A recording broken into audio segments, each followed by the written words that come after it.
importante es el coste de la materia prima del gas como la garantía de su transporte. De todo esto vamos a hablar ya, entre otras cosas, con Arturo Gonzalo Azpiri, consejero delegado de Enagas. Buenos días, gracias por venir. Buenos días, Inma, gracias por la invitación. Si le parece, Arturo, vamos a situar un poco qué hace Enagas, porque quizá hay una cierta confusión entre los ciudadanos. Enagas es quien nos trae el gas a casa, a las empresas, a la industria, es quien controla la infraestructura y el transporte del gas en España, ¿no?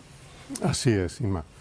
En Enagas somos los responsables de gestionar el sistema gasista español, de modo que sea accesible en igualdad de condiciones a todos los operadores. En España tenemos 7 plantas de regasificación de gas natural licuado, que procede de casi 20 procedencias distintas. Tenemos una red de gasoductos de alta presión de 12.000 kilómetros, estaciones de compresión, 3 almacenamientos subterráneos. Ese es el núcleo central de la actividad de Enagas, asegurarnos de que tenemos una infraestructura con una muy alta seguridad de suministro, una muy alta diversificación, que permita que llegue el gas a los hogares y a las industrias, incluso en momentos de turbulencias como los que ha sufrido Europa en los últimos 2 años. Estamos hablando de una empresa estratégica, ahora que está de moda este adjetivo, ¿no? Y estamos viendo también muchas ofertas por las empresas. En Enagas, en un 5% es propiedad de la SEPI, pues un poquito todos tenemos ahí, ¿no? A través de esa participación pública. Está también entre los principales del accionariado, corríjame si me equivoco, BlackRock, un fondo estadounidense que está en casi todas las empresas, Amancio Ortega, creo, bueno, otro fondo de Arabia Saudí. Ahora mismo Enagas, lo digo porque como estamos viendo tanta OPA, tanto movimiento en el mercado, y es una empresa del IBEX, ¿tiene por ahí algún riesgo o alguna oportunidad de alguna OPA, de alguna entrada que nos tenga que preocupar o no en el accionariado? No nos tiene que preocupar nada, Inma. Según la legislación española, ningún accionista distinto del Estado español puede tener más del 5% de la propiedad y los derechos de voto en Enagas, precisamente porque somos una compañía estratégica de la que depende el transporte y la red básica de abastecimiento de gas en España. De modo que no puede haber ningún accionista internacional que lance una OPA, porque hay una limitación legal para ello. Tenemos, como bien has dicho, a la SEPI con un 5% de nuestro capital, que tiene 2 asientos en el Consejo de Administración, Ponte Gadea, Amancio Ortega, que es también accionista de referencia con un 5%, pero el resto está en el mercado, está en el free float, donde hay fondos de inversión, por ejemplo, como BlackRock, como bien has dicho, pero que no tienen carácter de accionista de referencia y, por tanto, suben o bajan con ese límite del 5% su participación en el mercado cada día. Vamos a hablar enseguida de las apuestas, sobre todo por la descarbonización de la empresa, pero antes quería preguntarle un par de cosas, una más doméstica y otra más geopolítica, ¿no? Sobre el gas. Decíamos, ¿está repuntando el gas después de que lo hemos tenido bastante barato en los últimos meses? Entre otras cosas, por un fallo, lo importante que es la infraestructura en una tubería, en una infraestructura en Noruega. ¿Qué pasa con el mercado del gas? ¿Vamos a seguir teniendo el precio contenido o nos vamos a ir el verano, con este verano caluroso que esperamos, de nuevo a precios mucho más altos? El precio del gas en los mercados internacionales responde a cómo evoluciona la demanda y la oferta en cada una de las grandes regiones consumidoras.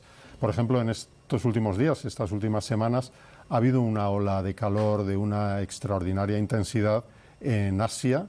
Por ejemplo, en la India se han superado temperaturas de más de 50 grados y ha habido una gran demanda de gas natural licuado para el aire acondicionado. Eso se pone de manifiesto también en Europa, que participa, que está presente en un mercado internacional del GNL. Pero como bien has dicho, en Europa ha afectado también que ha habido una avería en un gasoducto que conecta la producción de gas en Noruega con el Reino Unido, y eso ha dejado durante unos días sin suministro por esta vía al Reino Unido. Y efectivamente eso demuestra que un mercado del gas líquido, estable, con unos precios que no nos den sobresaltos, requiere una sólida infraestructura. Afortunadamente esta avería ya se está resolviendo y estamos empezando a ver cómo el precio también se relaja. respecto a la cuestión geopolítica, decimos, después del susto que nos llevamos de cómo se dispararon los precios, vimos la inflación y todas las consecuencias con la invasión de Ucrania por parte de Rusia, decimos, hemos dejado de comprar en Europa el 70% del gas a Rusia. Pero por otro lado, y son datos oficiales, nos dicen, España ha aumentado el gas que llega de Rusia desde el año 2021 hasta ahora. ¿Cómo es posible esto? El primer dato, y es muy importante, es que Europa en 2 años, como bien has dicho, ha reducido un 70% el gas que compra de Rusia. Hemos pasado de 150.000 millones de metros cúbicos de gas al año a 43.000. Esto es algo muy importante y pone de manifiesto que Europa ha tenido una gran capacidad de respuesta. Ocurre que en España, a final del año 21, uno de los 2 grandes gasoductos que traían gas de Argelia a través de Marruecos dejó de funcionar, y ese gas que venía por tubería desde Argelia por el gasoducto Magreb-Europa ha tenido que ser reemplazado por gas natural licuado, y eso ha hecho que Rusia haya ganado una cierta participación en nuestro mix energético total. Pero Rusia en el último año sigue estando por detrás de otros proveedores como Argelia o Estados Unidos, y se sitúa, no llega al 20%. Por tanto, es un efecto lógico por la pérdida de esa fuente adicional de suministro de gas por tubería desde Argelia, y sigue estando por debajo de otros países europeos como Francia o Bélgica.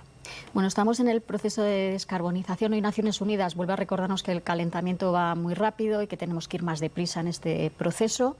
Y el debate está ahora mismo en Europa y con el Parlamento Europeo si hay que acelerar o hay que frenar.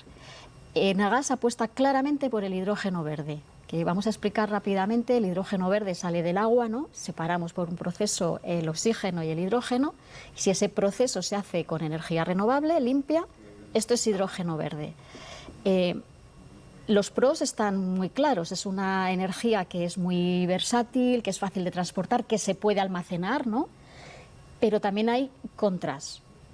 Los pros son muy claros, son estos, y además en España se cree que crearía muchísimos puestos de trabajo, impulsaría la economía. Esto es así. Vamos a hablar primero de los pros. Pues efectivamente, Inma, lo has explicado perfectamente. Europa tiene el compromiso de ser un continente de 0 emisiones netas en 2050. Esto significa que hay que acelerar la transición energética y la descarbonización. No es el momento de parar el ritmo, todo lo contrario.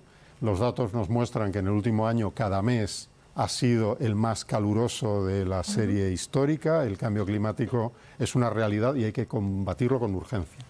La descarbonización se va a hacer con electricidad renovable, no cabe duda, una gran protagonista de la transición energética, pero también con moléculas renovables, porque hay ciertos usos que tienen que descarbonizarse con moléculas renovables, y entre ellas la más destacada, el hidrógeno verde. El hidrógeno verde es necesario para aquellos procesos industriales que utilizan la molécula de hidrógeno como materia prima, como son los fertilizantes, el refino, la siderurgia. Es también necesaria en aquellos procesos que necesitan una alta densidad energética, por ejemplo el transporte pesado, o usos que utilizan calor en gran volumen y a muy altas temperaturas. Por tanto, las ventajas son indiscutibles, y es indiscutible también que España tiene un potencial extraordinario, porque el hidrógeno verde se produce con electricidad renovable y no hay ningún lugar en Europa como España para producirla. Decíamos los contras de quien dice el agua, pero si vamos a tener sequía, dicen es muy caro. Este proceso sale muy caro, realmente sale rentable esta apuesta. La seguridad, también hay quien dice ese transporte requiere muchísima seguridad, y hay también quien dice ¿por qué se apuesta tanto por el hidrógeno verde y no por el biometano, que también es limpio y además aprovechamos los desechos? ¿Qué dice el CEO de Enagás a todas esas contras? Contestando brevemente a estas preguntas, Inma, en relación al agua, desde luego que es una materia prima de la producción de hidrógeno y que por tanto hay que gestionarlo con la máxima eficiencia, pero para que nos hagamos una idea, todo el agua que necesitaríamos en España para llegar a una producción de 2,5 millones de toneladas de hidrógeno al año, que es un objetivo muy ambicioso, equivale más o menos a la mitad de lo que consume la ciudad de Zaragoza al año. Es decir, estamos hablando de cantidades significativas, pero que son perfectamente encajables dentro de la política hidrológica española.